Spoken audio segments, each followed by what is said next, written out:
সুপ্রিয় এসএসসি শিক্ষার্থীবৃন্দ, বহুদিন পর আজকে তোমাদেরকে উচ্চতর গণিতের আমি লিমিট অধ্যায় থেকে একটি ভিডিও তোমাদের জন্য তৈরি করছি। আশা করি তোমরা সেগুলো মনোযোগ সহকারে দেখবে এবং তোমরা উপকৃত হবে। দেখো, আজকে আমি লিমিট অধ্যায় থেকে আমরা আলোচনা করব। আজকে আমাদের আলোচ্য বিষয় হলো এখানে যে চলরাশি লিমিট, বাম দিকবর্তী লিমিট, ডান দিকবর্তী লিমিট, ফাংশনের লিমিট, একদিকবর্তী লিমিট, এই বিষয়গুলো নিয়ে আজকে আমি আলোচনা করব। আশা করি তোমরা সকলে মনোযোগ সহকারে দেখবে। তো দেখো, আমি এখানে একটা চিত্র অঙ্কন করেছি, একটা সরল রেখা অঙ্কন করেছি। তার এখানে একটা এ বিন্দু, একটা পয়েন্টার করেছি। এই বিন্দুটা হলো এ। দেখো, এখান থেকে অ্যারো দিয়েছি। বাম দিক থেকে এ এর দিকে যাচ্ছে এক্স এর ভ্যালু এবং ডান দিক থেকে এ এর নিকটবর্তী হচ্ছে এক্স এর ভ্যালু। তাহলে এই পাশেরটুকুকে আমরা ডান দিকবর্তী বলবো, আর এদিকটাকে বাম দিকবর্তী বলবো। এবং এক্সটা ধীরে ধীরে এর দিকে যাচ্ছে, বাম দিক থেকেও যাচ্ছে অথবা ডান দিক থেকে যাচ্ছে, সেজন্য এটাকে আমরা x tends to a, x tends to a, এর দিকে ধাবিত হচ্ছে বলে আমরা চিহ্নিত করব। তাহলে এখন দেখো, আমরা লিমিটের আমরা প্রথম আলোচনা করি যে চলরাশির লিমিটটা নিয়ে আমরা আলোচনা করি। তো চলরাশির লিমিট, যদি এক চলকের মান একটি ধ্রুব, এক চলকের মান মানে এক চলকের মান আমাদের সংখ্যারেখার উপর এক চলকের মান যদি কোনো একটা ধ্রুব রাশি এ একটা স্থির রাশি অপেক্ষা, ঠিক আছে, উভয় দিক থেকে, বাম দিক অথবা ডান দিক, উভয় দিক থেকে অর্থাৎ ছোট বা বড় হয়ে ক্রমশ যদি আমার এ এর দিকবর্তী হয়, এ এর দিকে অগ্রসর হয়, এত নিকটবর্তী হয় যে এক্স ও এ এর পার্থক্য, এক্স এবং এ এর পার্থক্য আমরা এইরকম ভাবে দেখাতে পারি। এক্স এবং এর মান যদি এখান থেকে হয়, এটা হবে ঋণাত্মক, এই পাশেরটা হবে ধনাত্মক। তাহলে এক্স মাইনাস এ এর পরম মান, সে পরম মানটা কি হবে? কোন একটি ক্ষুদ্র ধনাত্মক সংখ্যা হবে, ঠিক আছে। সেই সংখ্যাটাকে যদি আমরা ডেল হিসাবে চিহ্নিত করি, তাহলে বলতে হবে সেটা এত ক্ষুদ্র হবে যে আরেকটা ক্ষুদ্র সংখ্যা ডেল তার থেকেও ছোট হয়, ঠিক আছে। তাহলে absolute value of x less then delta. Delta হলো কি? কোন একটা ক্ষুদ্র সংখ্যা, তার চাইতেও ক্ষুদ্র হবে এই ডিফারেন্সটা এখানে, কারণ এই পাশে ডিফারেন্সটা কত হবে? ঋণাত্মক, এই পাশে ডিফারেন্সটা কত হবে? ধনাত্মক। তাই আমি এটাকে ধনাত্মক হিসাবে প্রকাশ করার জন্য পরম মান ব্যবহার করছি, আর ডেল্টা কোনো একটা ক্ষুদ্র ধনাত্মক মান। তাহলে এই ডিফারেন্সটা কি হবে? এই ধনাত্মক ক্ষুদ্র রাশির থেকেও ক্ষুদ্র হবে।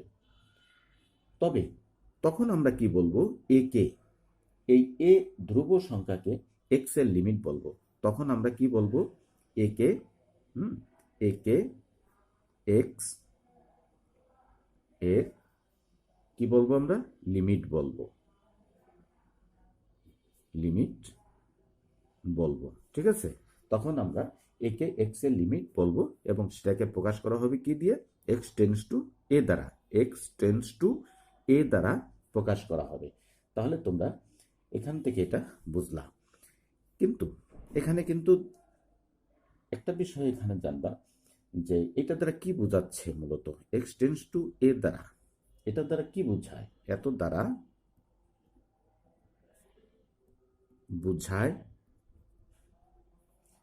দ্বারা বোঝায় কি বোঝায়? X less than a or x greater than a, হ্যাঁ, নট এক্স ইকুয়াল টু 0, এইটা বোঝায় না, ঠিক আছে। এইটা কিন্তু বোঝায় না, এটুকু আমাদের স্মরণ রাখতে হবে, এটা বোঝায় না। তাহলে এখন বাম দিকবর্তী লিমিটটার কথা বলি। তাহলে আমরা চলরাশির লিমিটটা আমরা দেখলাম এখানে, এখন আমরা বাম দিকবর্তী লিমিটটার কথা বলি। দেখো, যদি চলক এক্স এর মান একটি ধ্রুব এ অপেক্ষা ছোট হয়, তার মানে বাম দিকে এ অপেক্ষা ছোট এদিকে, যদি এটা সংখ্যা রেখা হয় তাহলে এ বিন্দুর থেকে বাম দিকে যা আছে সব এ বিন্দু এ থেকে ছোট হবে, এ থেকে ছোট হবে। তোমরা এটা বুঝতে পারছো? তাহলে এখন আমরা আমাদের সংখ্যা রেখার এই উপরে চলরাশি এক্স, এই চলরাশি কি এ থেকে ছোট, এ থেকে ছোট, সে ধীরে ধীরে এর দিকে যাচ্ছে, সে ধীরে ধীরে এর দিকে যাচ্ছে। এ এবং এক্স এবং এ এর পার্থক্য, এই ডিফারেন্সটা, এই পার্থক্য, ঠিক আছে, অর্থাৎ absolute value of x minus a, ঠিক আছে, যে কোনো ক্ষুদ্র ধনাত্মক সংখ্যা ডেল্টা অপেক্ষা ক্ষুদ্রতর হয়, অর্থাৎ আমাদের কি এই পরমাণটা লেস দেন ডেল্টা হয়, ডেল্টা হয়। তবে একে আমরা কি বলবো? এক্স এর বাম দিকবর্তী লিমিট, এক্স এর বাম দিকবর্তী লিমিট। তখন আমরা এটাকে বলবো কি? এক্স এর বাম দিকবর্তী লিমিট, এক্স এর বাম দিকবর্তী, এ এর বাম দিকবর্তী লিমিট এক্স এর, ঠিক আছে, আমরা এরকম ভাবে বলবো। তাহলে তদ্রূপভাবে আমরা ডানের পাশের কথাটা বলবো যে যদি এক্স চলকের মান একটি ধ্রুব এ অপেক্ষা যদি বড়, ঠিক আছে, এ অপেক্ষা বড় হয়ে ডান দিক থেকে যদি এ এর নিকটবর্তী হয়, যে এক্স এবং এ এর পার্থক্য অর্থাৎ এক্স মাইনাস এ এর পরম মান, সে কি হবে? কোন একটি ধনাত্মক সংখ্যা ডেল অপেক্ষা ক্ষুদ্রতর হয়, তার মানে কি এক্স মাইনাস এর পরম মান less than del, less than del হয়। তখন আমরা এ কে বলবো কি?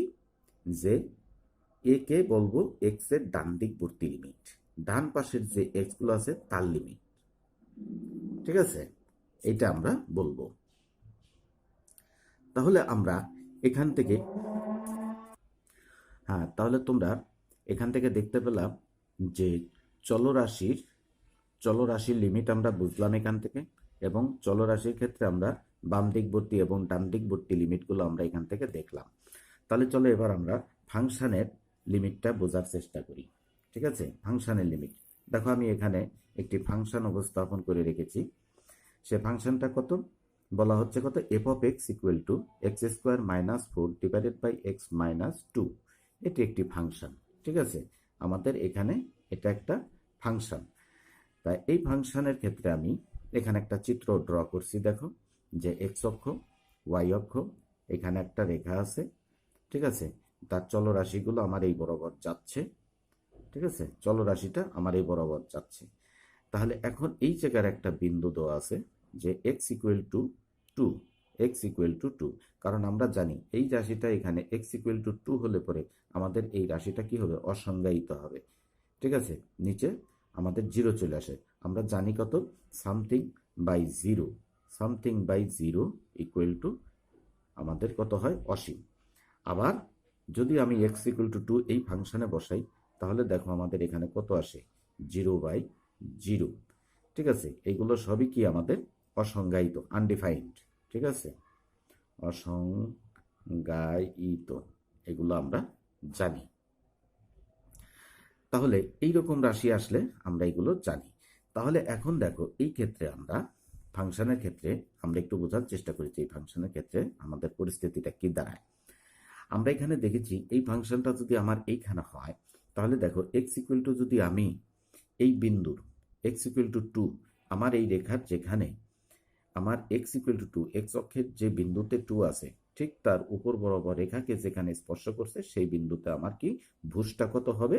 এক্স ইকুয়াল টু 2 হবে, এক্স ইকুয়াল টু 2 হবে এখানে। তাই এক্স ইকুয়াল টু 2 দিলে পরে আমরা এখানে কত পাবো? এখানে এক্স ইকুয়াল টু 2 দিলে 0, উপরেও 0 নিচেও 0 পাবো, হরেও লব এবং হর উভয় জায়গায় আমার 0/0 আসে, সুতরাং এটা অসংজ্ঞায়িত হয়। তাহলে অসংজ্ঞায়িত যদি হয়, তাহলে এই বিন্দুটা হলো দেখো এই বিন্দুর বাম দিকবর্তী এবং ডান দিকবর্তী আমাদের কিছু বিন্দু যদি আমরা এখান থেকে নেই, কাজ করি, ঠিক আছে, আমরা এটা নিয়ে কাজ করব, আমরা আগে যেরকম একটা চিত্র দেখেছিলাম সেই চিত্রের মতো। তাহলে আমাদের এই বিন্দুতে এই হলো আমার চলরাশি, ঠিক আছে, এই ফাংশনের, হ্যাঁ, চলরাশিগুলো এইভাবে চলতে থাকবে।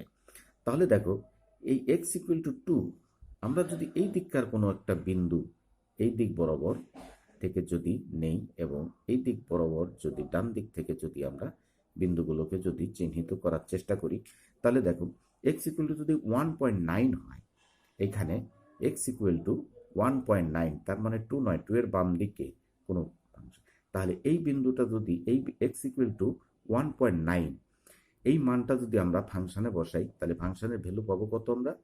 3.99। সেটা হয়তো এরকম একটা জায়গার দিকে আমরা পাবো। তারপরে এক্স ইকুয়াল টু 1.99 যদি আমরা বসাই, তার মানে কত? 2 এর কাছাকাছি চলে যাচ্ছে, খুব 2 এর কাছাকাছি, একেবারে 2 এর অ্যাডজাসেন্টে আমরা চলে যাচ্ছি ভ্যালুটা নিয়ে। তাহলে সেখান থেকে আমরা ফাংশনের ভ্যালুটা কত পাবো? 3.99 আমরা পাবো। তারপরে এইভাবে আমরা এক্স ইকুয়াল টু 1.999 যদি আমরা দেই, তাহলে সেখান থেকে আমরা ফাংশনের ভেতরে পাবো কত? 3.999। এইরকমভাবে আমরা বেশ চলতে পারবো, অনেক দূর পর্যন্ত যেতে পারবো। তাহলে এখন দেখা গেল কি, এক্স ইকুয়াল টু 2 এর বাম সাইডের যত ভ্যালুগুলো আমরা দিচ্ছি, যত সন্নিকটবর্তী ভ্যালু দিচ্ছি, আমরা এখান থেকে মূল ফাংশনের সন্নিকটবর্তী একটা নির্দিষ্ট মানের দিকে আমরা মান পাচ্ছি। ঠিক আছে? কোথায় যাচ্ছে? এই 2 এর কাছাকাছি ভ্যালুর জন্য প্রত্যেকটা ভ্যালুই কিন্তু 4 এর কাছাকাছি চলে গেছে, এখান থেকে তোমরা দেখতে পাচ্ছ। এরপরে আমরা দেখি ডান দিকের থেকে, যে 2 এর ডান দিকের কাছাকাছি দূরের থেকে আমরা একেবারে সন্নিকটবর্তী চলে যাব, কাছাকাছি চলে যাব, এই দিকে চলে আসবো, তখন এদিককার ভ্যালুর জন্য কি দাঁড়ায় দেখি। এখানে 2.1 নিয়েছি আমরা, তাহলে 2.1 ব্যবহার যদি করি, তাহলে মূল ফাংশনের ভিতরে যদি বসাই, তাহলে আমরা কত পাবো? এখান থেকে 4.1 পাবো। তারপরে আমরা এক্স ইকুয়াল টু 2.01, তার মানে আরো 2 এর কাছাকাছি একটা বিন্দু আমরা নিলাম। সেই বিন্দুটা ব্যবহার করার ফলে আমরা ফাংশনের ভ্যালু পাচ্ছি কত? 4.01 আমরা এখান থেকে দেখতে পাচ্ছি। তারপরে এক্স ইকুয়াল টু 2.001, মানে 2 এর খুবই কাছাকাছি একটা পয়েন্ট নিয়েছি, সেটার জন্য ফাংশনের ভ্যালু কত দাঁড়াচ্ছে আমার এখানে? 4.001, তার মানে 4 এর খুবই কাছাকাছি একটা। এটা যেমন ছিল 4 এর খুবই সন্নিকটবর্তী বাম দিকের ভ্যালু, আর এটা ছিল 4 এর খুবই সন্নিকটবর্তী ডান পাশের ভ্যালু। তাহলে আমরা এখন এখানে দেখতে পাচ্ছি, কিন্তু এই ফাংশনের ভিতরে যদি আমরা এক্স ইকুয়াল টু, দেখো এই দুটোর মাঝখানে আমরা এক্স ইকুয়াল টু যদি 2 ব্যবহার করি, তখন আমাদের ফাংশনটা কত দাঁড়াচ্ছে? ভ্যালুটা, ফাংশনের ভ্যালু দাঁড়াচ্ছে হলো 0/0, তার মানে অসংজ্ঞায়িত। অসংজ্ঞায়িত আমরা ভ্যালুটা পাচ্ছি। তাহলে এখন আমরা এখান থেকে কি বুঝতে পারলাম? যে আমাদের এই ফাংশনের যে রেখাটা, সেই রেখাটা এখান দিয়ে চলতে থাকবে, ঠিক যেখানে আমার এক্স ইকুয়াল টু 2 পয়েন্টটা আছে, সেখানে কোনো ভ্যালু থাকবে না, তারপরে আবার আরেক জায়গা থেকে তারপরের থেকে শুরু হবে, একটা নির্দিষ্ট ভ্যালুকে এখানে গ্যাপ দিয়ে যাবে। তার মানে এই চলমান রেখাটা কি বিচ্ছিন্ন নয়, অবিচ্ছিন্ন নয়, বিচ্ছিন্ন এই এক্স ইকুয়াল টু 2 বিন্দুতে। ঠিক আছে? এক্স ইকুয়াল টু 2 বিন্দুতে আমাদের এই ফাংশনটা কি হচ্ছে? বিচ্ছিন্ন। তাহলে এখন আমরা এখান থেকে দেখলাম যে এক্স ইকুয়াল টু, আমরা এখান থেকে যে বিষয়টা বুঝলাম, যে আমাদের যে এই ফাংশনটা, এই ফাংশনের যে চলরাশিগুলো, আমাদের যেখানে নির্দিষ্ট বিন্দু, এটা বাস্তব সংখ্যা হবে কখন? তোমরা নিশ্চয়ই জানো, যেটা বাস্তব সংখ্যা হবে যখন নাকি আমার এক্স ইকুয়াল টু 2 হবে না। তোমরা এরকম কোনো ফাংশন তোমরা শিখেছো ফাংশন চ্যাপ্টার থেকে। তাহলে সেখান থেকে আমরা সেই সূত্র থেকে দেখতে পাচ্ছি কত? এক্স ইকুয়াল টু 2 আমরা এখানে পয়েন্টটা দিলে পরে আমরা সেখানে একটা নির্দিষ্ট ভ্যালু পাচ্ছি না, কিন্তু কার কাছে সন্নিকটবর্তী ভ্যালু পাচ্ছি? 4 এর সন্নিকটবর্তী ভ্যালু পাচ্ছি। এই যে দেখো এখানে লিখে রাখছি, 4 এর সন্নিকটবর্তী আমরা ভ্যালুটা পাচ্ছি। এটাও কিন্তু 4 এর সন্নিকটবর্তী অ্যাডজাসেন্ট, এটাও কিন্তু 4 এর সন্নিকটবর্তী অ্যাডজাসেন্ট একটা ভ্যালু। ঠিক আছে? তার মানে কত? লিমিট ভ্যালু আমরা বলতে পারবো। তাহলে তাহলে এইখানে আমরা এ এর লিমিট ভ্যালু আমরা কত পাবো? এ এর লিমিট ভ্যালু পাবো হচ্ছে হলো কত? ওই ফাংশনে এক্স ইকুয়াল টু 2 এর জন্য আমরা এফ অফ এক্স ফাংশনের লিমিট ভ্যালু পাবো কত? আমরা এখানে 4 পাবো। তাহলে আমরা এই জায়গার ক্ষেত্রে আমরা এইভাবে বলতে পারবো যে limit extends to 2 f of x equal to limit x tends to two, আমাদের ফাংশন ছিল এক্স স্কোয়ার মাইনাস 4x-2, এত ইকুয়াল টু ভ্যালুটা কত পাবো আমরা এখানে? 4 পাবো। ঠিক আছে, আমরা এখানে 4 দেখতে পাবো।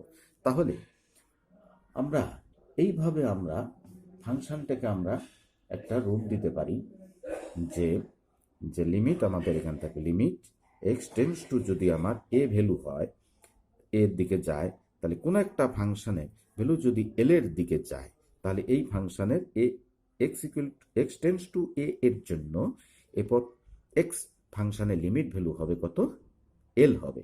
সেই এলটাই হচ্ছে হলে এখানে 4। তার মানে এখানে এল ইকুয়াল টু আমাদের 4। তোমরা পাঠ্য বই থেকে যার পাঠ্য বই থেকে এই বেসিকটা যদি তোমরা একটু ভালো করে পড়ে দেখতে পারো, তাহলে অনায়াসেই তোমরা সেটা বুঝতে পারবে। তাহলে আমরা এখান থেকে কি বুঝলাম? যে দেখো, একটা আমরা দেখলাম যে এক্স টেন্স টু 2 মাইনাস, আর একটা দেখলাম এক্স টেন্স টু 2 প্লাস। এটা হলো বাম দিকের বর্তী, মাইনাস দিয়ে বোঝাইছি, আর প্লাস দিয়ে বোঝাইছি ডান দিকের, কারণ সে এইভাবে যাচ্ছে। এখানে একটা 2 আছে, এই 2 এর দিকে যাচ্ছে, এটা হলো এই পর্যায়ে, আর এটা হলো এই ডান দিক বর্তী। ঠিক আছে, ডান দিক বর্তীর জন্য আমরা এইভাবে এটাকে চিহ্নিত করেছি। ঠিক আছে, তাহলে এটা হলো বাম দিকবর্তী লিমিট আমরা বলতে পারবো ফাংশনের, আর এটা হলো ডান দিকবর্তী লিমিট ফাংশনের আমরা বলতে পারবো। তাহলে আমরা একদিকবর্তী লিমিট যেটা বলা হয়েছে, আমরা এখানে একটা টপিকসে লিখেছিলাম যে আমাদের যে কি একদিকবর্তী লিমিটটা কি, ফাংশনের লিমিট আমরা আলোচনা করলাম। এখন আমরা একদিকবর্তী লিমিটটাও একটু ব্যাখ্যা করি, আলোচনা করি। তাহলে এখন আমরা এখানে দেখতে পাচ্ছি যে কোনো ফাংশনের ক্ষেত্রে একদিকবর্তী লিমিট হতে পারে। ঠিক আছে, একদিকবর্তী লিমিট আমাদের হতে পারে। যেমন আমরা যদি বলি যে F of x equal two যদি আমাদের রুট ওভার এক্স হয়, তাহলে অবশ্যই এখানে এক্স গ্রেটার দেন কি হতে হবে? Greater than or equal to 0 হতে হবে। তা সুতরাং এখানে আমাদের একদিকবর্তী লিমিটটা একমাত্র দাঁড়াবে, একদিকবর্তী লিমিটই দাঁড়াবে। ঠিক আছে, তাহলে লিমিট আমরা এখানে দেখতে পাবো এক্স টেন্স টু যদি 0-র দিকে যেতে থাকে, তাহলে f of x equal to limit x tends to 0 root over x, এত ইকুয়াল টু হলে 0 আসবে। ঠিক আছে, আবার বাম দিকবর্তী লিমিট কিন্তু তার অস্তিত্ব নাই, এটা কিন্তু বিদ্যমান। কিন্তু আমরা যদি বলতাম যে limit x tends to 0 minus, এটা আমরা প্লাস দিয়েও বলতে পারবো, কিন্তু যদি 0 মাইনাস দিই তাহলে এফ অফ এক্স, কারণটা কি? আমার রুটের ভিতরে মাইনাস রাশি আসে, কিন্তু মাইনাস রাশি এটা তো আমাদের চলবে না, এটা কাল্পনিক রাশি, সুতরাং এটা গ্রহণযোগ্য হবে না। ঠিক আছে, এটা গ্রহণযোগ্য হবে না। সুতরাং এটা হলো, এই ফাংশনটা হলো কি একদিকবর্তী লিমিট। তাহলে আমি তোমাদেরকে একদিকবর্তী লিমিটটা বুঝাইতে পারলাম। তাহলে একদিকবর্তী লিমিট মানে ফাংশন, কোনো ফাংশনের একদিকবর্তী লিমিট বিদ্যমান থাকতে পারে। কিন্তু এই যে দেখো এইখানে এটাকে যদি আমরা প্লাস ব্যবহার করছি, তাই এখানে পাওয়া গেছে এটা, কারণ আমার এখানে জানি যে আমার চলরাশি শুধুই এখানে ধনাত্মক। ঠিক আছে, শুধুই ধনাত্মক। আর এখানে আমি দেখাচ্ছি কি যে 0 এর বাম দিককার পয়েন্টগুলো, কিন্তু সেখানে ভ্যালুগুলো তো আমার এখানে নিবে না, কারণ রুট ওভার মাইনাস রাশিটা কাল্পনিক রাশি। এখানে এটা গ্রহণযোগ্য না, বা এখানে এটা সংজ্ঞায়িত না। তাহলে সুপ্রিয় শিক্ষার্থীবৃন্দ, তাহলে আজকে আমি তোমাদেরকে যে বিষয়টা এখন এখানে দেখালাম, যে তোমরা এখন এখানে দেখলা যে আজকের আলোচনায় আমি কি দেখালাম এখানে, যে চলরাশির লিমিট, বাম দিকবর্তী লিমিট, ডান দিকবর্তী লিমিট, ফাংশনের লিমিট, একদিকবর্তী লিমিট। হ্যাঁ, একদিকবর্তী লিমিট বা ফাংশনের একদিকবর্তী লিমিটের ওয়ান সাইডেড লিমিট কিভাবে হয় সেগুলো আমরা বুঝিয়ে দিলাম। তাহলে আজকের আলোচনা আশা করি তোমাদের কাছে বোধগম্য হয়েছে। তোমরা সকলেই নিজ নিজ পাঠ্য বই থেকে একবার ভালো করে পড়ে দেখলে আশা করি আমার এই পাঠের সাথে তোমরা যদি একটু ভিডিওটা মিলিয়ে দেখো, তাহলে দেখবা যে তোমাদের এটা সুন্দরভাবে তোমরা এটা আত্মস্থ করতে পারছো এবং সেটাকে কাজে লাগাতে পারবা। তা নেক্সট ভিডিওতে আমি তোমাদেরকে কিছু গাণিতিক সমস্যা এখান থেকে কিভাবে সলিউশন করতে হয় আমি সেগুলো নিয়ে আলোচনা করব। তা আজকে এ পর্যন্তই। আল্লাহ হাফেজ।